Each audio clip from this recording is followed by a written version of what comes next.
Hello everyone, তো আমরা narration practice করছিলাম ইয়েস নো কোশ্চেন, ইন্টারোগেটিভ সেন্টেন্সের মধ্যে ইয়েস নো কোশ্চেন। আজকে একটা এক্সাম্পল আমরা দেখে নেব ডাইরেক্ট স্পিচে।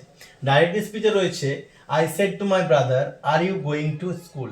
প্রথম কাজ হচ্ছে এটা যে আমাদের এটা রয়েছে ইন্টারোগেটিভ সেন্টেন্স, কারণ ইন্টারোগেটিভ সেন্টেন্স হচ্ছে এখানে কোশ্চেন আমরা দেখতে পাচ্ছি, যেহেতু কোশ্চেন রয়েছে সেহেতু ইন্টারোগেটিভ সেন্টেন্স। তাহলে এটা আমরা চেঞ্জ করব কিভাবে?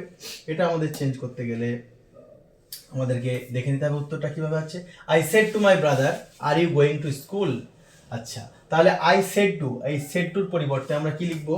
এখানে সেড টুর পরিবর্তে আমরা অ্যান্সার যেটা দেখতে পাচ্ছি, সেড টুর পরিবর্তে আমরা ইনকোয়ার্ড অফ লিখেছি।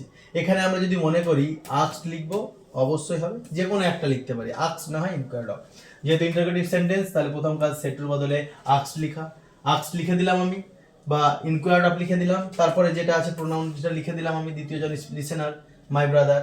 তারপরে আছে are you going to school. এই যে এটা আমাদের রিপোর্টেড স্পিচ, রিপোর্টেড স্পিচটা আমাদের ইন্টারোগেটিভে আছে। এটাকে প্রথম কাজ কি হয়ে পড়ে? আমাকে অ্যাসার্টিভে নিয়ে আসা। তাহলে অ্যাসার্টিভে নিয়ে আসতে গেলে অক্সিলারি ভার্বটা প্রথমে চলে গেছে, এটাকে প্রথমে সাবজেক্ট নিয়ে আসতে হবে। এখানকার সাবজেক্ট হচ্ছে ইউ, তাহলে সাজালে হবে you are going to school, সাজালে হবে এটা you are going to school. এটা হয়ে গেল অ্যাসার্টিভে। তাহলে ইউ বলতে কোন জনকে? ইউ বলতে দ্বিতীয় জনকে বোঝাচ্ছে। তাহলে মাই ব্রাদার ছেলে, তার জন্য আমি এখানে ইফ দিয়ে হি বসিয়েছি। এবার এটা আছে আর, তাহলে আমি বলেছিলাম অ্যামিজার প্রেজেন্ট টেন্সে আছে, প্রেজেন্ট কন্টিনিউয়াস আছে, আর গোয়িং প্রেজেন্ট কন্টিনিউয়াস টেন্সে হয়ে যায় পাস্ট কন্টিনিউয়াস টেন্সে। তাহলে এটা প্রেজেন্ট কন্টিনিউয়াস যেহেতু ছিল অ্যামিজার, তাহলে অ্যামিজারের বদলে আমি ওয়াজওয়ার বসাবো, আর ভার্বের সঙ্গে আইএনজি তো বসবেই। তাহলে এটা পাস্ট কন্টিনিউয়াস হয়ে গেল, প্রেজেন্ট কন্টিনিউয়াসটা হয়ে গেল পাস্ট কন্টিনিউয়াস, এবং বাকি যেটা আছে সেটাই কোনো পরিবর্তন নেই।